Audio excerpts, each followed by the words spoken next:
प्रश्न पूछता हूँ, प्रश्नों के जवाब देना चाहिए। दिव्या, हमारा देश कौन सा है? हमारा देश कौन सा है? हमारा देश भारत।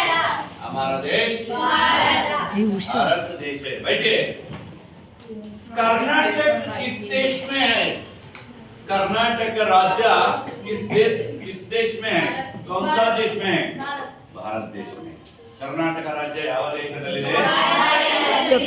ಭಾರತ ದೇಶದಲ್ಲಿರತಕ್ಕಂತ ನಮ್ಮ ರಾಜ್ಯ ಯಾವುದು? देखिए आज हम कर्नाटक संपदा ಈ ದಿವಸ ನಾವು कर्नाटक संपदा हमारे कर्नाटक राज्य में क्या क्या है? कर्नाटक राज्य कौन सा राज्य है? कर्नाटक राज्य का सौंदर्य कैसे है? कौन कौन सा जलप्राप्त है? और ನಿಮ್ಮ ಪರೀಕ್ಷಾ ಹಿತ ದೃಷ್ಟಿಯಿಂದ ತುಂಬಾ ಹೆಚ್ಚಿನ ಪ್ರಶ್ನೆಗಳನ್ನ ಇದರಲ್ಲಿ ಕೇಳ್ತಾ ಇದ್ದಾರೆ. ನೀವು ತುಂಬಾ ಇಂಪಾರ್ಟೆಂಟ್ ಇರೋದ್ರಿಂದ ಸ್ವಲ್ಪ ನೀವು ಹೆಚ್ಚು ಗಮನವನ್ನು ಹರಿಸಿ ಪಾಠವನ್ನು ಕೇಳಬೇಕಾಗುತ್ತೆ. देखिए कर्नाटक राज्य भारत देश में प्रगतिशील राज्य है. ನಮ್ಮ ಕರ್ನಾಟಕ ರಾಜ್ಯ ನಮ್ಮ ಭಾರತ ದೇಶದಲ್ಲಿ ಒಂದು ಪ್ರಗತಿಯನ್ನು ಹೊಂದತಕ್ಕಂತ ರಾಜ್ಯ ಆಗಿದೆ. इसका आबादी लगभग 6 करोड़ से ऊपर है. ಇತ್ತೀಚಿನ ಒಂದು ಜನಸಂಖ್ಯೆ ನಮ್ಮ ಭಾರತ ದೇಶದಲ್ಲಿ ಹೆಚ್ಚಾಗಿ ಕಾಣ್ತಾ ಇದೆ. प्रकृति माता कर्नाटक राज्य को अपने हाथों से संभल कर सुंदर समृद्ध बन गया है. कर्नाटक की प्रकृति सूक्ष्म नयन मनोहर है. पश्चिम में विशाल अरबी समुद्र लहराता है. इसी प्रांत में दक्षिण के उत्तर के छोर फैली लंबी पर्वतमाले है. पश्चिम घाट कहते हैं. इसी घाटों को कुछ भाग सह्याद्री कहा जाता है. दक्षिण में नीलगिरी को पर्वतमाले शोभामान है. पहला प्यार में क्या जानकारी कर चुके हैं? ನಮ್ಮ ಕರ್ನಾಟಕ ರಾಜ್ಯ ಭಾರತ ದೇಶದಲ್ಲಿ ಒಂದು ಪ್ರಗತಿಯನ್ನು ಹೊಂದತಕ್ಕಂತ ರಾಜ್ಯ. ಇಲ್ಲಿನ ಒಂದು ಜನಸಂಖ್ಯೆ ಹೆಚ್ಚಾಗಿದೆ. ನಂತರ ಪ್ರಕೃತಿ ಮಾತೆ ಕರ್ನಾಟಕ ರಾಜ್ಯವನ್ನೇ ತನ್ನ ಅಂಗೈಯಲ್ಲಿ ಇಟ್ಕೊಂಡು ಸುಂದರವಾಗಿ ಕಾಣ್ತಾ ಇದೆಯೋ ಅನ್ನೋ ರೀತಿಯಲ್ಲಿ ಭಾಸವಾಗ್ತಾ ಇದೆ. ಇಲ್ಲಿನ ಒಂದು ಪ್ರಕೃತಿ ಸೌಂದರ್ಯ ವಿಶಾಲವಾಗಿದೆ. ಪಶ್ಚಿಮ ದಿಕ್ಕಿನಲ್ಲಿ ವಿಶಾಲವಾದ ಅರಬ್ಬಿ ಸಮುದ್ರವನ್ನು ಕಾಣಬಹುದು. ಇನ್ನ ದಕ್ಷಿಣ ದಿಕ್ಕಿಗೆ ಬಂದರೆ ಎತ್ತರವಾದ ಪರ್ವತ ಮಾಲೆಗಳನ್ನ ಬೆಟ್ಟ ಗುಡ್ಡಗಳನ್ನು ನಾವು ಕಾಣಬಹುದು. ಆದ್ರಿಂದ ಇದನ್ನು ನಾವು ಪಶ್ಚಿಮ ಘಾಟ್ ಅಂತ ಕರೀತೀವಿ. ನಮ್ಮ ಕರ್ನಾಟಕ ರಾಜ್ಯವನ್ನು ಪಶ್ಚಿಮ ಘಾಟ್ ಅಂತ ಕೂಡ ಕರೀತೀವಿ. ನೆಕ್ಸ್ಟ್ दूसरा कर्नाटक में कन्नड़ भाषा बोली जाती है और इसकी राजधानी बेंगलुरु है. ನಮ್ಮ ಕರ್ನಾಟಕ ರಾಜ್ಯದಲ್ಲಿ ಕನ್ನಡ ಭಾಷೆಯನ್ನು ಮಾತನಾಡತಕ್ಕಂತ ತುಂಬಾ ಜನ ಇದ್ದಾರೆ. ನಮ್ಮ ಕರ್ನಾಟಕದ ರಾಜಧಾನಿ क्या देश विदेश में लोग आकर बसे हुए हैं. बेंगलुरु शिक्षा की नहीं बल्कि बड़े बड़े उद्योग की धंधों के केंद्र है. ಈ ಬೆಂಗಳೂರಿಗೆ ದೇಶ ವಿದೇಶದಿಂದ ಬಂದು ಜನವಾಸವಾಗಿದ್ದಾರೆ. ಕಾರಣ ಅವನ ಜೀವನ ಬಿತಾನೆ के लिए ತನ್ನ ಜೀವನವನ್ನು ನಡೆಸುವ ದೃಷ್ಟಿಯಿಂದ ಬೇರೆ ಬೇರೆ ದಂಧೆಗಳನ್ನು ಬೇರೆ ಬೇರೆ ಕೃತ್ಯಗಳನ್ನು ಮಾಡಿಕೊಂಡು ಈ ಒಂದು ಪಟ್ಟಣ ಪ್ರದೇಶದಲ್ಲಿ ವಾಸವಾಗಿದ್ದಾರೆ. ನೋಡಿ, ಬೆಂಗಳೂರು ಶಿಕ್ಷಕಿ ನೈ ಬಲ್ಕಿ ಬಡೆ ಬಡೆ ಉದ್ಯೋಗದಂತೆ. ಈ ಬೆಂಗಳೂರು ಅಂತ ಮಹಾನಗರ ಶಿಕ್ಷಣಕ್ಕಷ್ಟೇ ಅಲ್ಲ, ದೊಡ್ಡ ದೊಡ್ಡ ಉದ್ಯೋಗ ದಂಧೆಗಳನ್ನು ಮಾಡುವುದಕ್ಕೂ ಒಂದು ಉಪಯುಕ್ತವಾಗಿದೆ. प्रसिद्ध भारतीय विज्ञान संस्था HAL, HMT, ITI, BHEL, BEL जैसे बृहत संस्था है. बाबा तुमने इडीनी ಯಾರು ಬಂದು ನಿಲ್ಲಿಸಬೇಡ, ಕಂಟಿನ್ಯೂ ಆಗ್ತಾ ಇರಬೇಕು. ಏನೆಲ್ಲ ಪ್ರತಿಷ್ಠೆ ಈ ನಮ್ಮ ಬೆಂಗಳೂರಿನಲ್ಲಿ ಒಂದು ಪ್ರಸಿದ್ಧ ವಿಜ್ಞಾನ ಕೇಂದ್ರಗಳನ್ನು ನಾವು ನೋಡಬಹುದು. HAL, HMT, BHEL, BEL ಇಂಥ ಒಂದು ಬೃಹದಾಕಾರವಾದ ಮತ್ತೆ ಈ ಕಡೆ ಗಮನ ಇರಲಿ, ಬೃಹದಾಕಾರವಾದ ವಿಜ್ಞಾನ ಕೇಂದ್ರಗಳನ್ನು ನಾವು ಬೆಂಗಳೂರಿನಲ್ಲಿ ನೋಡ್ತಾ ಇದ್ದೀವಿ. ಆ ಬೃಹದಾಕಾರವಾದ ವಿಜ್ಞಾನ ಕೇಂದ್ರಗಳು, ಆ ಕೇಂದ್ರಗಳಲ್ಲಿ ಸಾವಿರಾರು ಜನ ಕೆಲಸವನ್ನು ಉದ್ಯೋಗವನ್ನು ನಿರ್ವಹಿಸ್ತಾ ಇದ್ದಾರೆ. ಅಲ್ಲಿ ಸಾವಿರಾರು ಎಲ್ಲಿಂದ ದೇಶ ವಿದೇಶದಿಂದ ಬಂದು, ನಮ್ಮ ಭಾರತ ದೇಶದಿಂದ ಅಷ್ಟೇ ಅಲ್ಲ ಬೇರೆ ಬೇರೆ ದೇಶದಿಂದ ಬಂದು ಬೆಂಗಳೂರಿನಲ್ಲಿ ವಾಸವಾಗಿದ್ದಾರೆ. ಉದ್ಯೋಗಗಳನ್ನು ಮಾಡಿಕೊಂಡು ತನ್ನ ಜೀವನವನ್ನು ನಡೆಸ್ತಾ ಇದ್ದಾರೆ. ಇನ್ನು ಮೂರನೇ ಕಾರ್ಯಕ್ರಮ sir CV Raman Visvesvaraya, sir CN Rao, Shakuntala Devi दिग्गजों ने वैज्ञानिक प्रगति का क्षेत्र में नारायण मूर्ति अपने महत्तर उपलब्धि कर्नाटक विश्वविद्यालय के अंकित है. सन 1113 में सर CN राव सर्वोच्च पुरस्कार भारत रत्न प्राप्त है. ಇನ್ನ ನಮ್ಮ ಭಾರತ ದೇಶದಲ್ಲಿ ಕರ್ನಾಟಕ ನಮ್ಮ ಯಾವ್ಯಾವುದಕ್ಕೆ ಪ್ರಸಿದ್ಧಿಯನ್ನು ಪಡೆದಿದೆ ನೋಡಿ. ಪ್ರಸಿದ್ಧ ಸರ್ CN ರಾವ್, ಇವರೆಲ್ಲ ಪ್ರಸಿದ್ಧ ವಿಜ್ಞಾನಿಗಳು. ಸಿಎನ್ ರಾವ್, ವಿಶ್ವೇಶ್ವರಯ್ಯ, ಆಮೇಲೆ ಶಕುಂತಲಾ ದೇವಿ, ನಂತರ ಇವರೆಲ್ಲ ನಾರಾಯಣ ಮೂರ್ತಿ, ಇವರೆಲ್ಲರೂ ಕೂಡ ಬಹಳಷ್ಟು ಹೆಸರುವಾಸಿಯಾಗಿರ್ತಕ್ಕಂಥ ಪ್ರಸಿದ್ಧ ವಿಜ್ಞಾನಿಗಳು. ನಂತರ ಇವರು ಪುರಸ್ಕಾರ, ಬಹುಮಾನಗಳನ್ನು, ಪದಕಗಳನ್ನು ಪಡೆದಿರ್ತಕ್ಕಂಥವರು. ಭಾರತ ರತ್ನ ಅಂತಕ್ಕಂಥ ಪದಕವನ್ನು ಕೂಡ ಪಡೆದಿದ್ದಾರೆ. ಅಂದ್ರೆ ನಮ್ಮ ಕರ್ನಾಟಕ ರಾಜ್ಯ ಪ್ರಸಿದ್ಧ ವಿಜ್ಞಾನಿಗಳನ್ನು ಒಳಗೊಂಡಿರ್ತಕ್ಕಂಥ. नेक्स्ट सोना, ताम्र, लोहा आदि प्रकार की उपयोगी वस्तुओं मिलती है भद्रावती में। कागज और इस्पात के बड़े कारखाने, इसके अलावा कर्नाटक में चीनी, सीमेंट, रेशमे, कागज उत्पादन अनेक अनोरक है। ನೋಡಿ, ಇಷ್ಟೇ ಅಲ್ಲ, ಪ್ರಸಿದ್ಧ ವಿಜ್ಞಾನಿಗಳಷ್ಟೇ ಅಲ್ಲ, ಪ್ರಸಿದ್ಧ ವಿಜ್ಞಾನ ಕೇಂದ್ರಗಳಷ್ಟೇ ಅಲ್ಲ, ಇನ್ನೂ ಏನಿದೆ ನಮ್ಮ ಕರ್ನಾಟಕ ರಾಜ್ಯದಲ್ಲಿ ನೋಡಿ. ಸೋನಾ, ತಾಮ್ರ, ಲೋಹ, ಬಂಗಾರ, ತಾಮ್ರ, ಹಿತ್ತಾಳಿ, ಕಬ್ಬಿಣ, ಕಾಗದ ಕಾರ್ಖಾನೆ, ಸಕ್ಕರೆ ಕಾರ್ಖಾನೆ, ರೇಷ್ಮೆ ಕಾರ್ಖಾನೆ, ಇವುಗಳನ್ನೆಲ್ಲ ದೊಡ್ಡ ದೊಡ್ಡ ಕಾರ್ಖಾನೆಗಳನ್ನ ಒಳಗೊಂಡಿರ್ತಕ್ಕಂಥ ಒಂದು ದೊಡ್ಡ ಪ್ರಸಿದ್ಧ ನಗರ ಕರ್ನಾಟಕ ರಾಜ್ಯ. ಈ ಕರ್ನಾಟಕ ರಾಜ್ಯದಲ್ಲಿ ರೇಷ್ಮೆ, ಸಿಮೆಂಟು, ಚೀನಿ, ಸಕ್ಕರೆ, ಕಾಗಜ್ ಎಲ್ಲವನ್ನು ಉತ್ಪಾದನೆ ಮಾಡ್ತಕ್ಕಂಥ ದೊಡ್ಡ ದೊಡ್ಡ ಕೇಂದ್ರಗಳಿವೆ. ಭದ್ರಾವತಿಗೆ ಹೋದ್ರೆ ಕಾಗದದ ಕಾರ್ಖಾನೆ, ಸಕ್ಕರೆ ಕಾರ್ಖಾನೆ, ಕಬ್ಬಿಣದ ಕಾರ್ಖಾನೆ. ಭದ್ರಾವತಿ ಯಾವ ಜಿಲ್ಲೆಯಲ್ಲಿ? ಶಿವಮೊಗ್ಗ ಜಿಲ್ಲೆ. ಶಿವಮೊಗ್ಗ ಜಿಲ್ಲೆ ಯಾವ ರಾಜ್ಯ? ಹೌದಾ? ಇವತ್ತೆಲ್ಲ ಒಳಗೊಂಡಿರ್ತಕ್ಕಂಥ ರಾಜ್ಯ ನಮ್ಮ ಕರ್ನಾಟಕ ರಾಜ್ಯ. ನೋಡಿ, ಇನ್ನು ಏನಿದೆ ಕರ್ನಾಟಕ ರಾಜ್ಯದಲ್ಲಿ? कर्नाटक में चंदन के पेड़ बहुत विफल मात्र में है। चंदन का पेड़ ನಮ್ಮ ಕರ್ನಾಟಕದಲ್ಲಿ ಯಥೇಚ್ಛವಾಗಿ ಏರಳವಾಗಿ ಗಂಧದ ಮರಗಳು ದೊರೆಯುತ್ತವೆ. ಗಂಧದ ಮರ ಕರ್ನಾಟಕ ಒಂದು ಹಾಡು ಕೇಳಿದ್ರೆ ನೀವು, ಕನ್ನಡ ನುಡಿ ಗಂಧದ ಗುಡಿ ಅಂತ ಒಂದು ಹಾಡಿದೆ ಡಾಕ್ಟರ್ ರಾಜ್ಕುಮಾರ್. ಹೌದಾ? ಈ ಕರ್ನಾಟಕ ರಾಜ್ಯ ಗಂಧದ ನಾಡು, ಶ್ರೀಗಂಧದ ಬೀಡು. ಇದೇ ಕರ್ನಾಟಕ ಚಂದನ್ ಕಾಗರ್, ಆದ್ರಿಂದ ಕರ್ನಾಟಕ ಒಂದು ಚಂದನದ ನಗರ, ಗಂಧದ ಬೀಡು ಅಂತ ಹೆಸರನ್ನು ಕೂಡ ಇಲ್ಲಿ ಕರೀತಾ ಇದ್ದಾರೆ. ಈ ಗಂಧದ ಮರದಿಂದ ತೇಲ್, ಸಾಬೂನ್ ತಥಾ ಕಲಾಕೃತಿಯನ್ನು ಬನಾಯಿ ಜಾತ है. ಈ ಗಂಧದ ಚಕ್ಕೆಯಿಂದ ಕಲಾಕೃತಿಗಳು, ಶೋಕೇಶ್ ಅಲ್ಲಿ ಇರ್ತಿರಲ್ಲ ಗೊಂಬೆಗಳು, ಗಂಧದ ಎಣ್ಣೆ, ಆಮೇಲೆ ಗಂಧ, ಚಂದನ್ ಕಾ ತೇಲ್, ಸಾಬೂನ್. ಆ ಸಾಬೂನ್ ಅಂದ್ರೆ ಗಂಧದ ಚಕ್ಕೆಯಿಂದ ಸಾಬೂನನ್ನು ತಯಾರು ಮಾಡ್ತಾರೆ, ಸೋಪು ಬಳಸ್ತಕ್ಕಂಥದ್ದು. ನೋಡಿ, ಇಂಥ ಒಂದು ಕಲಾಕೃತಿಗಳನ್ನ, ಎಣ್ಣೆಯನ್ನ, ನಿತ್ಯೋಪಕರಣಗಳನ್ನ ಬಳಸ್ತಾರೆ. ಯಾಕಲ್ಲಿ? ಈ ಗಂಧದ ಮರದಿಂದ.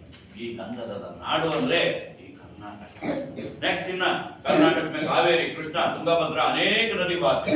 ನೋಡಿ, ಕಾವೇರಿ, ಕೃಷ್ಣ, ತುಂಗಭದ್ರದಂತ ಹೆಸರಾಂತ ನದಿಗಳು ಹರಿತಾ ಇದಾವೆ ನಮ್ಮ ಕರ್ನಾಟಕದಲ್ಲಿ. ಅದರಿಂದ ಈ ನದಿಯೋಂಕೆ ಬಾಂಧ್ ಬನಾಯೆ ಗಯೆ. ಈ ನದಿಗಳಿಗೆ ದೊಡ್ಡ ದೊಡ್ಡ ಅಣೆಕಟ್ಟುಗಳನ್ನು ಕಟ್ಟಲಾಗಿದೆ. ಕೇಳ್ತಾ ಇರ್ರಿ, 4-5 ಮಾರ್ಕ್ಸ್ ಪ್ರಶ್ನೆ ಕೇಳ್ತಾನೆ. ಯಾಕಪ್ಪ ಪ್ರಕೃತಿ ಸೌಂದರ್ಯದ ಬಗ್ಗೆ, ಈ ಕರ್ನಾಟಕದ ಬಗ್ಗೆ ಹೇಳ್ತಾ ಇದೀನಿ ಅಂದ್ರೆ, ಇದ್ರ ಬಗ್ಗೆ 4 ಅಂಕದವು 2 ಪ್ರಶ್ನೆ. ಪ್ರಕೃತಿ ಸೌಂದರ್ಯ ಹೆಂಗಿತ್ತು, ಅಲ್ಲಿರ್ತಕ್ಕಂಥ ಒಂದು ನದಿಗಳು ಏನಿತ್ತು, ಆ ನದಿಗಳಿಂದ ರೈತರು ಏನ್ ಪ್ರಯೋಜನ ಪಡ್ಕೊಂತ ಇದ್ರು, ಆ ನದಿಗಳ ಅಣೆಕಟ್ಟು ಹಾಕಿರೋದ್ರಿಂದ ಏನ್ ಪ್ರಯೋಜನ ಆಗ್ತಾ ಇತ್ತು, ಈಗ ಹೇಳ್ತಾ ಇದೀನಿ ನೋಡಿ. ಕರ್ನಾಟಕದಲ್ಲಿ ಕಾವೇರಿ, ಕೃಷ್ಣ, ತುಂಗಭದ್ರದಂತ ಅನೇಕ ನದಿಗಳು ಹರಿತಾ ಇದಾವೆ. ಈ ನದಿಗಳಿಗೆ ಬಾಂಧ್ ಬನಾಯೆ ಗಯೆ. ಬಾಂಧ್ ಅಂದ್ರೆ ಅಣೆಕಟ್ಟೆ. ಈ ನದಿಗಳಿಗೆ ಅಣೆಕಟ್ಟನ್ನು ನಿರ್ಮಾಣ ಮಾಡಲಾಗಿದೆ. ಇದರಿಂದ ಹಜಾರೋ ಎಕರೆ ಜಮೀನ್ ಸಿಂಚಾ ಜಾತಿ, ಸಾವಿರಾರು ಎಕರೆಯನ್ನ ನೀರಾವರಿ ಮಾಡಿಕೊಂಡು ಇವತ್ತು ರೈತರು ಬದುಕ್ತಾ ಇದ್ದಾರೆ. ನೀರಾವರಿ ಸೌಲಭ್ಯವನ್ನು ಪಡ್ಕೊಂಡು ಬೆಳೆಯನ್ನ ಬೆಳೀತಾ ಇದ್ದಾರೆ. ನೋಡಿ, ಇದರ ಸಹಾಯದಿಂದ ಇನ್ನು ಏನಾಗ್ತಾ ಇದೆ, ಅಣೆಕಟ್ಟುಗಳನ್ನು ಕಟ್ಟಿದಾರಲ್ಲ, ಅದರಿಂದ ಧುಮುಕ್ತಕ್ಕಂಥ ನೀರಿನಿಂದ ಊರ್ಜಾ ಉತ್ಪಾದನ ಕೇಂದ್ರ भी स्थापित किया है. ವಿದ್ಯುತ್ ಕೇಂದ್ರವನ್ನು ಸ್ಥಾಪನೆ ಮಾಡಿದ್ದಾರೆ. ಅಣೆಕಟ್ಟಿನಿಂದ ಧುಮುಕ್ತಕ್ಕಂಥ ನೀರಿನಿಂದ, ಆ ನೀರಿನ ಒಂದು ರಭಸದಿಂದ ವಿದ್ಯುತ್ ಉತ್ಪಾದನೆ ಆಗುತ್ತಲ್ಲ, ಆ ವಿದ್ಯುತ್ ಉತ್ಪಾದನೆ ಕೇಂದ್ರಗಳನ್ನು ಮಾಡಿದಾರಂತೆ.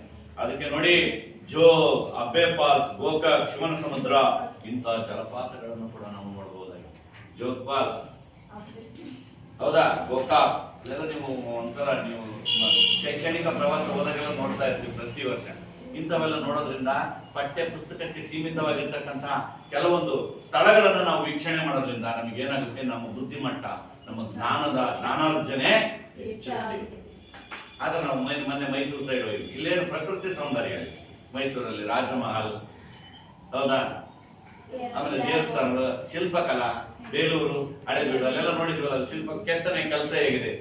ಬೇಲೂರು, ಹಳೆಬೀಡು, ಹಾಸನ ಜಿಲ್ಲೆ. ಹಾಸನ ಜಿಲ್ಲೆ ನಮ್ಮ ಕರ್ನಾಟಕ ರಾಜ್ಯದಲ್ಲಿ ಬರ್ತಕ್ಕಂಥ ಒಂದು ಜಿಲ್ಲೆ. ನೋಡಿ, ಬೇಲೂರು, ಹಳೆಬೀಡು ಅಲ್ಲಿ ವಾಸ್ತುಶಿಲ್ಪ ಹೇಗಿದೆ, ಮೈಸೂರಲ್ಲಿ ಹೋದ್ರೆ ಅರಮನೆ, ರಾಜರ ಅರಮನೆ ನೋಡಿದ್ವಿ.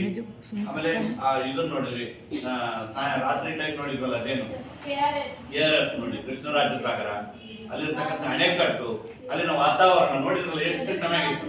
ಸಂಜೆ ಟೈಮ್ನಲ್ಲಿ ನಾವೆಲ್ಲ ಒಂದತ್ರ ಕೂತಿದ್ವಲ್ಲ, ಎಷ್ಟು ಮನೋಹರ ಆಗಿತ್ತು ಗೊತ್ತಾ. ನಿಜವಾಗ್ಲೂ ಮಕ್ಕಳೇ ಅಂತಂದೆಲ್ಲ ನೀವು ಇಲ್ಲಿಂದ ಬಿಟ್ಟು ಹೋದ್ಮೇಲೆ ನೆನಪು ಮಾಡ್ಕೊಳ್ಳಿ. ನಾವು ಇಲ್ಲಿ ಓದ್ತಾ ಇರ್ಬೇಕಾದ್ರೆ ಸರ್ಗಳ ಜೊತೆಗೆ ಫ್ರೆಂಡ್ಲಿ ನೋಡ್ತಕ್ಕಂಥದ್ದು ಐತಲ್ಲ, ತುಂಬಾನೇ ಖುಷಿ. ನೀವು ನಿಮ್ಮ ಮನೆಯವ್ರ ಜೊತೆಗೆ, ನಿಮ್ಮ ತಂದೆ ತಾಯಿ ಜೊತೆಗೆ, ನಿಮ್ ಜೊತೆಗೆ ಹೋಗೋದು ಮುಖ್ಯ ಅಲ್ಲ. ಫ್ರೆಂಡ್ಲಿ ನೋಡ್ತಕ್ಕಂಥ ವಾತಾವರಣ, ದೃಶ್ಯ ಇದೆಯಲ್ಲ, ಫ್ಯಾಂಟಾಸ್ಟಿಕ್. ಅದು ಬಹಳ ದಿನಗಳ ಕಾಲ ಉಳಿಯಿತು ನನಗೆ. ಆದ್ರೆ ನನಗಂತ ನಿಜವಾಗ್ಲೂ ಎಲ್ಲ ಟೂರಿಗಿಂತ ನಿಂಬೆ ಹಾಕಿನಲ್ಲಿ ಹಾಕೊಂಡೋಗಿದ್ವಿ, ಖುಷಿ ಪಟ್ಟಂತ ಟೂರ್ ಎಂದೂ ಕೂಡ ಇಲ್ಲ. ಅಷ್ಟು ಚೆನ್ನಾಗಿತ್ತು. ನಿಜವಾಗ್ಲೂ ನೆನಪು ಮಾಡ್ತಕ್ಕಂಥ ದಿನಗಳು ಅಂದ್ರೆ ಖಂಡಿತ ಪಾಪ ಆದಷ್ಟು ತಪ್ಪಿಸ್ಬೇಡ. ಇನ್ನೊಂದು ತಿಂಗಳು ಅಷ್ಟೇ, ಇನ್ನೊಂದು ತಿಂಗಳು ದಯಮಾಡಿ ನಿಮ್ಗೆ ಏನೇ ಸಮಸ್ಯೆಗಳು ಬದಿಗೋತ್ರಿ. ನಾವೆಲ್ಲ ಏನಾದ್ರು ಬೈದ್ರೆ ಅಂದ್ರೆ ಹೊಡೆದ್ರೆ ನಿಮ್ಗೆ ಏನಾದ್ರು ಅಂದ್ರೆ ನೀವು ಒಳ್ಳೇದಕ್ಕಿಂತ ತಿಳ್ಕೊಂಡು ಅನ್ಯಂತ ಭಾವಿಸ್ಬೇಡ. ಒಂದೇ ತಿಂಗಳು, ಇವತ್ತು 29, ನೆಕ್ಸ್ಟ್ ಫೆಬ್ರವರಿ 28, ಮಾರ್ಚ್ 1 ಇವತ್ತು ತಿಂಗಳಿಗೆ, ಹೌದಾ? ಅಟ್ಲ ಒಂದು 15 days ಲೆಫ್ಟ್ ರೈಟ್ ಪಾಸ್ ಮಾಡಿದಾಗ ಲೆಫ್ಟ್ ರೈಟ್ ಅಂದ್ರೆ ಮಾರ್ಚಿಗೆ ಆಗ್ತದೆ. ಮುಗದೇ ಅವತ್ತು ನಿಮ್ಗೆ ಟಚ್ ಮಾಡಲ್ಲ ನಾವು.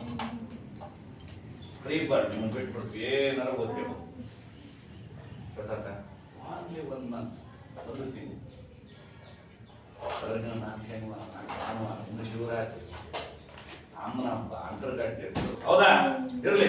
ನೆಕ್ಸ್ಟ್ ನಮ್ಮ ಕರ್ನಾಟಕದಲ್ಲಿ ಇದೇನೇ ಕಂತ ನೋಡಿ, ಕರ್ನಾಟಕ ರಾಜ್ಯ ಶಿಲ್ಪಕಲಾ ಕನೋಕೆ. ಇನ್ನ ಶಿಲ್ಪ ಕಲೆಗೆ ಬೇಲೂರು ಹಳೆಬೀಡು ನೋಡಿದ್ರಲ್ಲ ನೋಡಿ, ಬಾದಾಮಿ, ಐಹೊಳೆ, ಪಟ್ಟದಕಲ್ಲು. ಮಂದಿರ ಬಾದಾಮಿ, ಐಹೊಳೆ, ಪಟ್ಟದಕಲ್ಲಿಗೆ ಹೋದ್ರೆ ಆ ಒಂದು ಮಂದಿರಗಳನ್ನ, ದೇವಸ್ಥಾನಗಳನ್ನ ನೋಡ್ಬೇಕು ನೋಡಿ. ಉನ್ಕಿ ಶಿಲ್ಪಕಲಾ ವಸ್ತುಕಲಾ ಅದ್ಭುತ. ಬೇಲೂರು ಹಳೆಬೀಡು ಸೋಮನಾಥಪುರ ಮಂದಿರ ಮೇ ಪತ್ಥರ್ ಕಿ ಜೋ ಮೂರ್ತಿ, ಆ ಕಲ್ಲಿನಿಂದ ಕೆತ್ತನೆ ಮಾಡಿರ್ತಕ್ಕಂಥ ಮೂರ್ತಿಗಳನ್ನು ನೋಡಿದ್ರೆ ಎಷ್ಟೊಂದು ತಾಳ್ಮೆ ಇರ್ಬೋದು ಅವನು ಕೆತ್ತತಕ್ಕಂಥ ಶಿಲ್ಪಿಗೆ.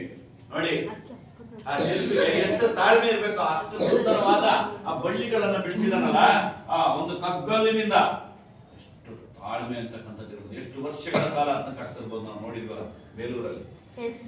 ನಿಜವಾದ ಒಂದು ಕಲ್ಲನ್ನ ನಾವು ಈ ತರ ಸೀಳೋದಿಕ್ಕೆ, ಈ ತರ ಕರೆಕ್ಟ್ ಮಾಡಕ್ಕೆ ಎಷ್ಟು ಏಟ್ ಹಾಕ್ತಿವಿ ಅಂತದನ್ನ ಈ ಕಡಿದಾದ ಕಲ್ಲನ್ನ ಬಳ್ಳಿ ತರ ವಿಗ್ರಹ ಮಾಡ್ಬೇಕಂದ್ರೆ ಅವನಿಗೆ ಎಂತ ಕಲೆ ಇರ್ಬೋದು, ಎಷ್ಟು ತಾಳ್ಮೆ ಇರ್ಬೋದು ಅವನಿಗೆ, ಎಷ್ಟು ವರ್ಷ ಕಾಲ ಮಾಡಿರ್ಬೋದು ಅಂತ ನೋಡಿ.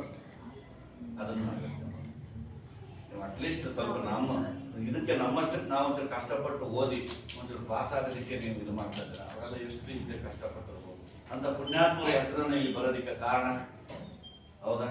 ಅದಕ್ಕೋಸ್ಕರ ಇನ್ನೂ ಏನಾಗಿದೆ ನೋಡಿ, ಇಲ್ಲಿ ಬೇಲೂರು ಹಳೆಬೀಡು ಸೋಮನಾಥಪುರ ಮಂದಿರ ಪತ್ಥರ್ ಕಿ ಜೋ ಮೂರ್ತಿ ಹೈ, ಕಲ್ಲಿನ ಮೂರ್ತಿಗಳಿದಾವಲ್ಲ ಅವನ್ನ ನೋಡಿದ್ರೆ ಓ ಸಜೀವ ಲಗ್ತಿದೆ. ಸಜೀವ ಅಂದ್ರೆ ಇನ್ನು ಜೀವಾಂತವಾಗಿದ್ದಾವೆ, ಬದುಕಿದಾವೇನೋ. ಅದು ನೋಡಿದ ತಕ್ಷಣ ಅಬ್ಬಾ ರೋಮಾಂಚನವಾಗುತ್ತೆ. ಆ ಬಳ್ಳಿಗಳನ್ನ, ಆ ಶಿಲ್ಪ ಕಲೆಗಳನ್ನ ನೋಡಿದ್ರೆ ನೋಡಿ. ಸುಂದರ ಮೂರ್ತಿಯ ರಾಮಾಯಣ ಮಹಾಭಾರತ ಪುರಾಣಕ್ಕೆ ಕಹಾನಿಯ. ರಾಮಾಯಣ ಮಹಾಭಾರತದಲ್ಲಿ ಕೂಡ ನಾವು ಕೇಳಿದ್ವಿ. ಆದ್ರೆ ಶ್ರವಣ ಬೆಳಗೋಳ್ 57 ಫುಟ್ ಮುಂಚೆ ಗೊಮಟೇಶ್ವರಿಗೆ ಏಕಶಿಲಾ ಪ್ರತಿಮೆ. ನೀವು ಮೇಲೆ ಹತ್ತಿ ಬಂದ್ರಲ್ಲ, ನಾನು ಬರ್ಲಿಲ್ಲ ಅವತ್ತು, ನಿಮ್ಗೆ ಊಟಕ್ಕೆ ಮಾಡಿಸ್ತಾ ಇದ್ದೆ, ನಾನು ಬರಕ್ಕಾಗಲ್ಲ. ನೀವು ಬೆಟ್ಟ ಹತ್ತಿ ಅದನ್ನ ಗೊಮಟೇಶ್ವರ ದರ್ಶನ ಮಾಡ್ಕೊಂಡು ಬಂದ್ರೆ ನೋಡಿ, ಚೆನ್ನಾಗಿದ್ಯಾ? ಚೆನ್ನಾಗಿ ಎಲ್ಲ ವೀಕ್ಷಣೆ ಮಾಡಿದ್ರ? ನಿಜವಾಗ್ಲೂ ಚೆನ್ನಾಗಿದೆ. ಯಾಕೆ ಅಂದ್ರೆ ಯಾರು ಕೂಡ ಅಲ್ಲಿ ಹೋದಾಗ ಅನ್ಯಂತ ಭಾವಿಸಲ್ಲ. ಅಲ್ಲಿ ಹೋದ ತಕ್ಷಣ ನಿಜ ಅಷ್ಟೊಂದು ಒಂದು ಒಳ್ಳೆ ಸ್ಥಳ. ಎಷ್ಟೋ ಜನ ಅಲ್ಲಿ ಹೋಗಿ ದರ್ಶನ ಮಾಡ್ಕೊಂಡು ಅಲ್ಲಿ ಕೂತಿದ್ ಬಂದ್ರೆ ನಮ್ಮ ಪಾಪಗಳೆಲ್ಲ ಪರಿಹಾರ ಆಗ್ತದೆ ಅಂತ ಗೊಮಟೇಶ್ವರನ ದರ್ಶನವನ್ನು ಮಾಡ್ಕೊಂಡ್ಬಂದಿರ್ತಕ್ಕಂಥ ನೀವೇ ಧನ್ಯರು, ಹೌದಾ? ಹೌದಾನೆ? ಎಷ್ಟು ಚೆನ್ನಾಗಿತ್ತು ನೋಡಿದ್ರ? ಕೆಳಗಿಂದ ಕರೆಕ್ಟ್ ಆಗಿ ಎಲ್ಲ ಈಗ ನೋಡಿದ್ರ? ವೆರಿ ಗುಡ್, ಬಹಳ ಖುಷಿ ಆಯ್ತು. ಅವರು ಇನ್ನ ಏನಪ್ಪಾ ಅಂತಂದ್ರೆ, ಓ ಗೊಮಟೇಶ್ವರಿಗೆ ಏಕಶಿಲಾ ಪ್ರತಿಮೆ ನೋಡ್ರಿ, 57 ಅಡಿ ಏಕಶಿಲಾ ವಿಗ್ರಹ ಕಲ್ಲು. ಏಕಕಲ್ಲು 57 ಅಡಿ. ಒಬ್ಬ 57 ಅಡಿ ಅಂದ್ರೆ ಒಂದು ಕರಂಟಿ ಕಂಬ ಇದೆ ನೋಡಿ, ಕರಂಟಿ ಕಂಬ ಫುಲ್ ಎತ್ತರ, ಅಷ್ಟು ಎತ್ತರ ಕಲ್ಲು ಎಲ್ಲಿ ಹುಡುಕಿರ್ಬೋದು. ಆ ಏಕಶಿಲೆ ಕಲ್ಲನ್ನ ಕಟ್ಟಿದ್ದಾರೆ. ನಾವ್ ಅಲ್ಲಿ ಹೋಗಿ ನಿಂತ್ಕೊಂಡ್ರೆ ಅವ್ರ ಮಣಕಾಲಿ ಕೂಡ ಬರ್ತವೆ. ಹೆಂಗಪ್ಪ ಅಲ್ಲಿ ಗೊಮಟೇಶ್ವರ ಮುಂದೆ ಹೋಗಿ ನಿಂತ್ಕೊಂಡ್ರೆ ಮಣಕಾಲಿ ಇರುತ್ತೆ ನೋಡಿ, ಇಷ್ಟಕ್ಕೆ ನಮ್ಗೆ ಇನ್ನು ಮೇಲೆ ನೋಡಿದ್ರೆ ಅಬ್ಬಾ ಸ್ವಾಮಿ ದರ್ಶನ ಮಾಡ್ಕೊಂಡು ಬಂದರೆ ಧನ್ಯರು, ಹೌದೇ?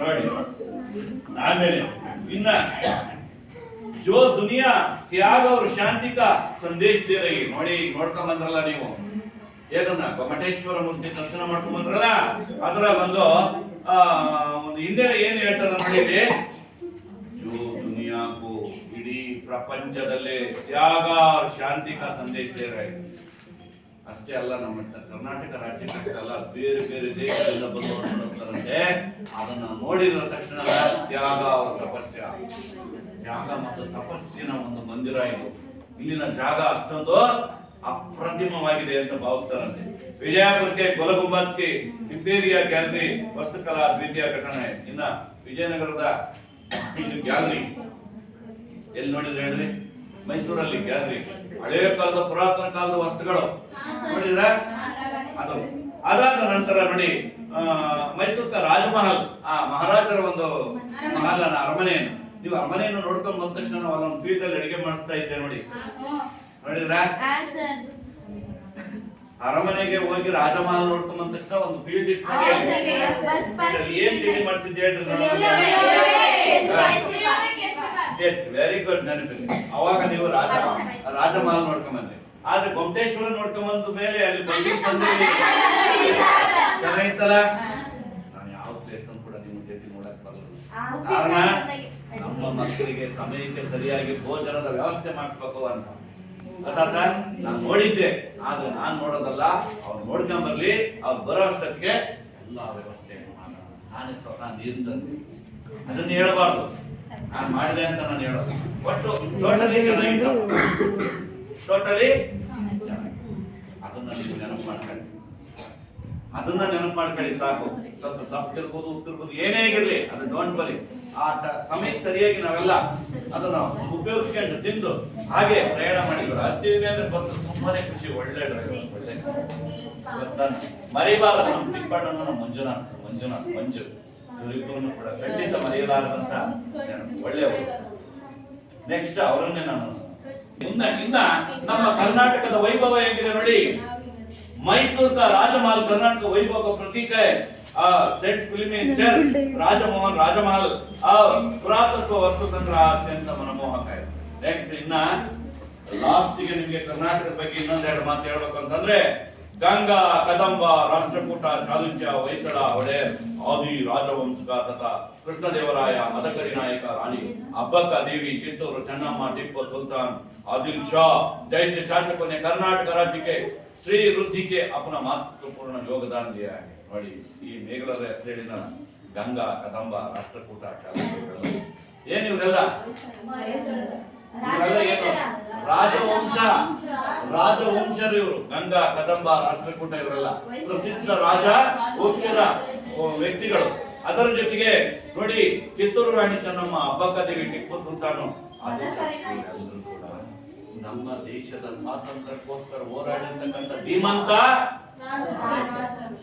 ನೋಡಿ ಮಕ್ಕಳೇ ಅವ್ರನ್ನ ಇವತ್ತು ನಾವು ಸ್ಮರಣೆಯನ್ನು ಮಾಡ್ಕೊಳ್ತಾ ಇದ್ದೀವಿ ಇದು ನಮ್ಮ ಕರ್ನಾಟಕದ ಬೀಡು कर्नाटक के अपने साहित्यकारों के संसार की कर्नाटकी कीर्ति पहले ಇನ್ನು ಕರ್ನಾಟಕದ ಕೀರ್ತಿಯನ್ನು ಹೆಚ್ಚಿಸಿರ್ತಕ್ಕಂಥ ಸಾಹಿತ್ಯಕಾರರ ಹೆಸರನ್ನು ಕೇಳಿ ವಚನಕಾರರು ಬಸವಣ್ಣ क्रांतिकारी समाज सुधारक अक्कमादेवी अल्लमा प्रभु सर्वज्ञ अनेक संतों ने अपने अनमोल वचन द्वार प्रेम दया धर्म की सीखा दी गई पुरंदरदास कनकदास आदि भक्त कवियों ने भक्त नीति सदाचार गीत गाए पंप रन्ना पन्ना कुमारव्यास हरिहर राघवांक आदि महान कवियों के रचनाकार कन्नड़ साहित्य ನೋಡಿ ಕನ್ನಡ ಸಾಹಿತ್ಯವನ್ನೇ ಕೀರ್ತಿಯನ್ನು ಹೆಚ್ಚಿರತಕ್ಕಂಥ ವಚನಕಾರ ಅಕ್ಕಮದೇವಿ ಅಲ್ಲಮ ಪ್ರಭು ಬಸವಣ್ಣ ಇನ್ನು ದಾಸ ಶ್ರೇಷ್ಠ ಕವಿಗಳಾಗಿರ್ತಕ್ಕಂಥ ಕಬೀರ್ ಕನಕ ಸೂರದಾಸ್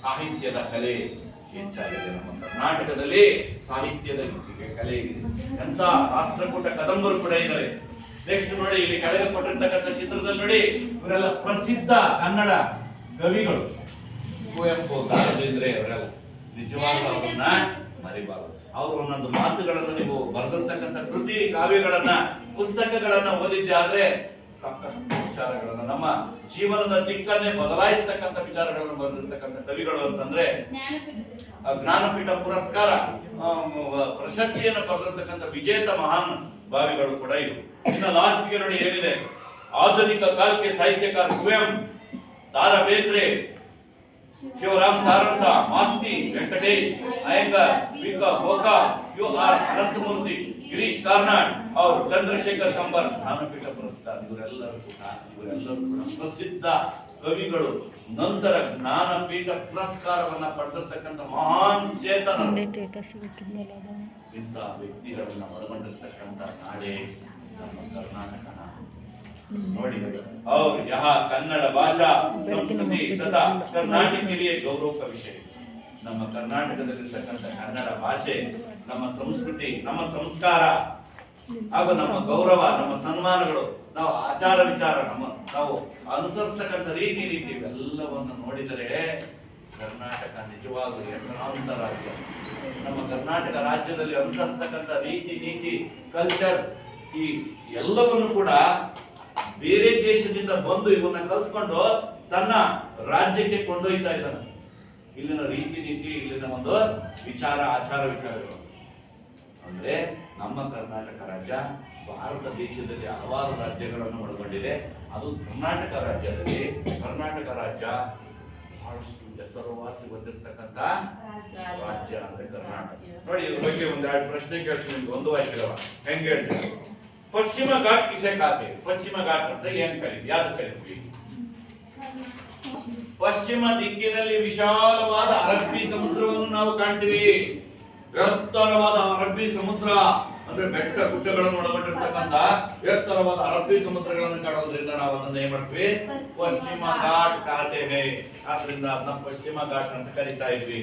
कर्नाटक में कौन कौन से जलप्राप्त है? जलपातಗಳು ಯಾವ್ಯಾವ ಇದಾವೆ ಅಂತ ಹೇಳಿದೆ? ಗೋಕಾ, ಶಿವನಸಮುದ್ರ, ಹೌದಾ? ಜಲಪಾತಗಳು, ಮೇಲಿಂದ ಧುಮುಕ್ತಕ್ಕಂಥ ಜಲಪಾತಗಳು. ನೆಕ್ಸ್ಟ್, ಶ್ರವಣ ಬೆಳಗೊಳ की गोमटेश्वर की मूर्ति ऊंचाई कितनी है? ನೀವು ಶ್ರವಣ ಬೆಳಗೊಳದಲ್ಲಿ ನೋಡ್ಕೊಂಡ್ ಬಂದ್ರಲ್ಲ, ಗೊಮಟೇಶ್ವರ ಮೂರ್ತಿ ಎತ್ತರ ಎಷ್ಟಿದೆ? 57. 57 ಅಂತಂದ್ರೆ 57 ಅಡಿ ಎತ್ತರ ಇದೆ. ಏಕಶಿಲಾಕಲ್ಲಿನಿಂದ ಮಾಡಿರ್ತಾರೆ. ನಿಮ್ಗೊಂದು ಉದಾಹರಣೆ ಹೇಳಿದ್ದೆ ನಾನು, ಒಂದು ಚಿಕ್ಕ ಉದಾಹರಣೆ. ಚಿಕ್ಕ ಮಕ್ಕಳು ಗೊಮಟೇಶ್ವರ ಬೇಡ ನಾನು ಹೇಳೋದು. किस नगर को सिलिकॉन सिटी कहा जाता है? ಬೆಂಗಳೂರು ನಗರವನ್ನು ಸಿಲಿಕಾನ್ ಸಿಟಿ ಅಂತ ಕರೀತೀವಿ. ಯಾಕಪ್ಪ ಕರೀತೀವಿ? ಅದು ಶಿಕ್ಷಣಕ್ಕಷ್ಟೇ ಅಲ್ಲ, ದೊಡ್ಡ ದೊಡ್ಡ ದಂಧೆಗಳನ್ನ, ಕಾರ್ಯಗಳನ್ನ ಮಾಡ್ತಕ್ಕಂಥ ಒಂದು ದೊಡ್ಡ ಕೇಂದ್ರ ಆಗಿದೆ. ಯಾಕಪ್ಪ ಅದನ್ನು ಸಿಲಿಕಾನ್ ಸಿಟಿ ಅಂತ ಕರೀತೀವಿ? ದೊಡ್ಡ ದೊಡ್ಡ ವ್ಯಾಪಾರ ಕೇಂದ್ರ ಅಷ್ಟೇ ಅಲ್ಲ, ಶಿಕ್ಷಣಕ್ಕಷ್ಟೇ ಅಲ್ಲ, ದೊಡ್ಡ ದೊಡ್ಡ ಇವಿದೆ. ಸಿನಿಮಾ ಥಿಯೇಟರ್ಗಳಲ್ಲ, HAL ಫ್ಯಾಕ್ಟರಿಗಳು, HMT, HAL, ಅವೆಲ್ಲ ದೊಡ್ಡ ದೊಡ್ಡ ಪ್ರಸಿದ್ಧ ವಿಜ್ಞಾನ ಕೇಂದ್ರಗಳಿವೆ.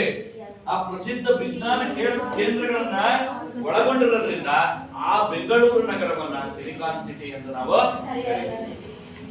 ಭದ್ರಾವತಿ में 2 प्रमुख कारखानों का नाम. ಭದ್ರಾವತಿಯಲ್ಲಿ 2 ಪ್ರಮುಖವಾದ ಕಾರ್ಖಾನೆ, ಕಾಗಜ का ಸಕ್ಕರೆ ಕಾರ್ಖಾನೆ. ಚೀನಿ ಅಂದ್ರೆ ಸಕ್ಕರೆ, ನೀವು ಸಕ್ಕರೆ ಕಾರ್ಖಾನೆ ಅಂತ ಬರೀಬಾರ್ದು, ಚೀನಿ ಕಾಗಜ. ಭದ್ರಾವತಿಯಲ್ಲಿ ಇರ್ತಕ್ಕಂಥ 2 ಪ್ರಮುಖ ಕಾರ್ಖಾನೆಗಳ ಹೆಸರು ಚೀನಿ ಅಂದ್ರೆ ಸಕ್ಕರೆ, ಕಾಗಜ ಅಂದ್ರೆ ಎರಡು ಪ್ರಸಿದ್ಧ ಕಾರ್ಖಾನೆಗಳನ್ನು ಒಳಗೊಂಡಿದೆ. सेंट फिलिमे चर्च किस नगर में है? सेंट फिलिमे चर्च ಎಲ್ಲಿದೆ? ಮೈಸೂರು ಜಿಲ್ಲೆ में.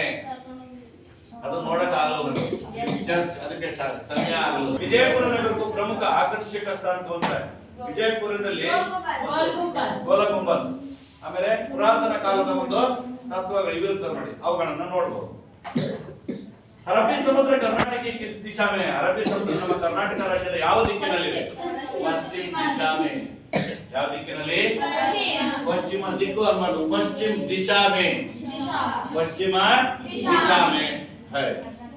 कर्नाटक की दक्षिण दिशा में कौन सी पर्वतमाला है? शोभानमान है. ಕರ್ನಾಟಕದ ದಕ್ಷಿಣ ದಿಕ್ಕಿನಲ್ಲಿ ಯಾವ ಯಾವ ಪರ್ವತಮಾಲೆಗಳು ಶೋಭಾನಮಾನವಾಗಿವೆ? ಪರ್ವತಮಾಲೆಗಳು ನೀಲಗಿರಿ ಪಹಾಡ್, ನೀಲಗಿರಿ ಬೆಟ್ಟಗಳು, ಸಹ್ಯಾದ್ರಿ ಬೆಟ್ಟಗಳು, ನೀಲಗಿರಿ ಬೆಟ್ಟಗಳು ಶೋಭಾನಮಾನವಾಗಿವೆ. ಶೋಭಾನಮಾನ ಅಂದ್ರೇನು? ನೋಡುವರ ಕಣ್ಣನ್ನು ಸೆಳೆಯುವ ಹಾಗೆ ಸುಂದರ. ಅರ್ಥ ಆಯ್ತಲ್ಲ. ನೆಕ್ಸ್ಟ್ ನೋಡಿ, ಇನ್ನ ನಮ್ಮ ಕರ್ನಾಟಕ ಸಂಪದಾ ಪಾಠದಲ್ಲಿ ಇನ್ನು ತಿಳ್ಕೊಳ್ತಕ್ಕಂಥ ವಿಚಾರ ಏನಪ್ಪಾ ಅಂತಂದ್ರೆ, ಇನ್ನ ಕರ್ನಾಟಕ ಪ್ರಕೃತಿ ಸೌಂದರ್ಯ ಅಂತ ಒಂದು ಪ್ರಶ್ನೆ ಕೇಳ್ತಾರೆ 4 ಮಾರ್ಕ್ಸ್. ಕರ್ನಾಟಕ ಪ್ರಕೃತಿ ಸೌಂದರ್ಯ ವರ್ಣನೆ ಏನ್ ಬರೀತೀರಾ? ಕರ್ನಾಟಕದ ಪ್ರಕೃತಿ ಸೌಂದರ್ಯ ಅಂದ್ರೆ ಏನ್ ಬರೀತೀರಾ? ಅಲ್ಲಿಂದ ಬರ್ಕಂತ ಹೋಗ್ಬೇಕು ನೀವು. ಪ್ರಕೃತಿ सौंदर्य मनमोहक है और नीलगिरी पहाड़ है और जलपात है और पुरस्कार कृति कवि है और इसके बाद प्रसिद्ध कवयित्री कवि है. ಹೀಗೆ ಜನರಲ್ ಆಗಿ ನೀವು ಅಲ್ಲಿನ ಶಿಲ್ಪಕಲಾ, ಬೇಲೂರು ಹಳೆಬೀಡು में ಶಿಲ್ಪಕಲಾ है, ಮೈಸೂರು में ರಾಜಮಹಲ್ है. ಇವನ್ನ ಹೀಗೆ ನೀವು ಯೋಚನೆ ಮಾಡಿ ಪ್ರತಿಯೊಂದನ್ನು ಜನರಲ್ ಆಗಿ ಬರೀತಾ ಹೋಗಿ 4 ಮಾರ್ಕ್ಸ್. ಸ್ವಲ್ಪ ವಿಚಾರ ಏನಾದ್ರು ಒಂದ್ 2 ಸಾಲಿನಲ್ಲಿ ಒಳ್ಳೆ ವಿಚಾರ ಇರಲಿ, ನಾವು ಓದ್ತಾ ಇರ್ಬೇಕಾದ್ರೆ ಒಂದ್ 2 ಸಿಗ್ತವೆ. ಅದಕ್ಕೆ ಬರಿಬೇಕಾದ್ರೆ ಸ್ವಲ್ಪ ಯೋಚನೆ ಮಾಡಿ ನೀವು ಸರಿಯಾಗಿ ಬರಿಬೇಕಾಗುತ್ತೆ. ನೋಡಿ, ಇನ್ನೊಂದು ಕರ್ನಾಟಕ ಶಿಲ್ಪಕಲಾ ಪರಿಚಯ. ಶಿಲ್ಪಕಲೆ ಹೇಗಿತ್ತು? ಬೇಲೂರು ಹಳೆಬೀಡು ಶಿವನ ಸಮುದ್ರ ಸೋಮನಾಥಪುರದಲ್ಲಿ ಹೋದಾಗ ಆ ಕಲ್ಲಿನಿಂದ ಕೆತ್ತನೆ ಮಾಡಿರ್ತಕ್ಕಂಥ ಆ ಒಂದು ಶಿಲ್ಪಿಗಳ ಒಂದು ನೋಡಿದ್ರೆ, ಸಾಧನೆಯನ್ನು ನೋಡಿದ್ರೆ ಗೋಚರವಾಗ್ತಾ ಇದೆ. ಅದನ್ನು बरीಬೇಕು. ಶಿವನ ಸಮುದ್ರ, ಬೇಲೂರು हड़ेबीड में वो पत्थर के बड़े बड़े मंदिर को देखने से हम क्या होता है, बहुत आश्चर्यजनक होता है. बहुत सुंदर से शिल्पी ने बहुत विशाल मनोभाव से वो क्या किया है, आराम से वो बहुत दिनों तक उनके चित्रों को खींच किया है. ಆ ಚಿತ್ರಗಳನ್ನು ಬಿಡಿಸಿದ್ದಾರೆ. ಹೀಗೆ ನಿಮ್ಮದೇ ಆಗಿರತಕ್ಕಂಥ ಶೈಲಿಯಲ್ಲಿ ನೀವು ವರ್ಣನೆ ಮಾಡ್ತಾ ಅದನ್ನು ಬರೀಬೇಕು. ಯೋಚನೆ ಮಾಡಿ, ತಪ್ಪಲ್ಲಿ ಆಮೇಲೆ ಕೆಲವರು ಬರಿಬೇಕಾದ್ರೆ ಕನ್ನಡದಲ್ಲಿ ಅನುವಾದ ಮಾಡಿ ನಿಮ್ಮದೇ ಭಾಷೆಗೆ ಬರೀತಾರಲ್ಲ, ಹಂಗ್ ಬರೀಬಾರ್ದು. ಗೊತ್ತಾಯ್ತಾ? ಬಿಡಿಸಿದ್ದಾರೆ ಅಂತ ಹಂಗ್ ಬರೀತಾರೆ ನೋಡಿ, ಆ ತರ ಬರೀಬಾರ್ದು. ಗೊತ್ತಾಯ್ತಾ? ನೆಕ್ಸ್ಟ್, ಕನ್ನಡ ಭಾಷಾ ತथा ಸಂಸ್ಕೃತಿ ಕರ್ನಾಟಕ ಸಾಹಿತ್ಯಕಾರಕ್ಕೆ ಅಂದ್ರೆ ನಮ್ಮ ಕನ್ನಡ ಭಾಷೆಯನ್ನ ಮಾತನಾಡ್ತಕ್ಕಂಥ ನೆಲ ಜಲ ಅಂದ್ರೆ ಸಂಸ್ಕೃತಿಯನ್ನು ಒಳಗೊಂಡಿರ್ತಕ್ಕಂಥದ್ದು ನಮ್ಮ ಕರ್ನಾಟಕ. ಕರ್ನಾಟಕದಲ್ಲಿ ಸಾಕಷ್ಟು ಸಾಹಿತ್ಯಗಾರರು ಇದ್ದಾರೆ, ವಚನಕಾರರು ಇದ್ದಾರೆ. ಅದ್ರ ಬಗ್ಗೆ ನೀವು ಬರೀಬೇಕು. ಗೊತ್ತಾಯ್ತಾ? ನೆಕ್ಸ್ಟ್ ಇಲ್ಲಿ ಡ್ಯಾಶಸ್ ಕೊಟ್ಟಿದ್ದಾನೆ, ಅವೇನು ಬೇಡ. कन्नड़ या अंग्रेजी मनोवाद की कर्नाटक में कन्नड़ भाषा बोली जाती है, इसके राजधानी बेंगलुरु है. ನಮ್ಮ ಕರ್ನಾಟಕದಲ್ಲಿ ಕನ್ನಡ ಭಾಷೆಯನ್ನು ಮಾತನಾಡುವ ತುಂಬಾ ಜನ ಇದ್ದಾರೆ. ಇದರ ರಾಜಧಾನಿ ಕರ್ನಾಟಕ में चंदन के पेड़ विपुल मात्रा में. ನಮ್ಮ ಕರ್ನಾಟಕದಲ್ಲಿ ಗಂಧದ ಮರಗಳು ಹೇರಳವಾಗಿ ದೊರೆಯುತ್ತವೆ. ಜಗನ್ಮೋಹನ ರಾಜಮಹಲ್ का पुरातत्व वस्तु संग्रहालय ಅತ್ಯಂತ ಆಕರ್ಷಣೆ. ಅಂದ್ರೆ ಈ ಜಗನ್ಮೋಹನ ರಾಜಮಹಲ್ ಅಂತಕ್ಕಂಥದ್ದು ಪುರಾತನ ಕಾಲದ ಈ ಸಂಗ್ರಹಾಲಯ ಅತ್ಯಂತ ಆಕರ್ಷಣ ಕೇಂದ್ರವಾಗಿದೆ. ವಚನಕಾರ ಬಸವಣ್ಣ ಕ್ರಾಂತಿಕಾರಿ ಸಮಾಜ ಸುಧಾರಕ. ವಚನಕಾರರಾಗಿರ್ತಕ್ಕಂಥ ಬಸವಣ್ಣನವರು ಕ್ರಾಂತಿಕಾರಿ ಸಮಾಜ ಸುಧಾರಕರು ಆಗಿದ್ದಾರೆ. ಹೀಗೆ ನೀವು ಅನುವಾದಗಳನ್ನ ಅವನ್ನ ನೀವು ಬರಿಬೇಕಾಗುತ್ತೆ. ಗೊತ್ತಾಯ್ತಾ? ಇನ್ನು ನೋಡಿ, पर्यायवाची शब्दಗಳನ್ನ ಹೇಳ್ತೀನಿ. पर्यायवाची शब्द ಅಂತಂದ್ರೆ ಸಮಾನಾರ್ಥ. पर्यायवाची शब्द इसका मतलब समानार्थ. पर्वत, पर्वत, पहाड़, गिरी, आद्री. पर्वत ಅಂದ್ರೂ ಬೆಟ್ಟ, ಗಿರಿ ಅಂದ್ರೂ ಬೆಟ್ಟ, ಪಹಾಡ್ ಅಂದ್ರೂ ಬೆಟ್ಟ. ಗೊತ್ತಾಯ್ತಾ? ಆಮೇಲೆ ನೋಡಿ ನೆಕ್ಸ್ಟ್ ಜಲ್ ಅಂತ ಕೊಟ್ಟಿದ್ದಾನೆ. ಸರಿ, ಅಗರ್, ಆಗರ್, ಸರಿ, ಸಾಗರ, ಸಮುದ್ರ, ಸಿಂಧು. ಜಲ್ ಅಂದ್ರೆ ನೀರು, ಇದಕ್ಕೆ ಬರೀತ್ರ. ಆಗರ್ ಅಂದ್ರೆ ಸಾಗರ, ಸಮುದ್ರ. ಗೊತ್ತಾಯ್ತಾ? ಅದನ್ನು 1 2 ಕೇಳಿರ್ತಾನೆ ಅಂತ. ಜಲ್ ಪಾನಿ, ನೀರು. ಹೌದಾ? ಪಾನಿ, ನೀರು. ಆತರ. ಆಕಾಶ್, ಆಸಮಾನ್, ಆಕಾಶ್, ಗಗನ್. ಆಕಾಶಕ್ಕೆ ಸಮಾನಾರ್ಥ ಶಬ್ದ ಏನ್ ಹೇಳ್ತಾ? ಗಗನ್ ಅಂದ್ರೆ ಆಕಾಶ, ಆಸಮಾನ್ ಅಂದ್ರೆ ಆಕಾಶ, ಆಕಾಶ ಅಂದ್ರೆ ಆಕಾಶ. ಹೌದಾ?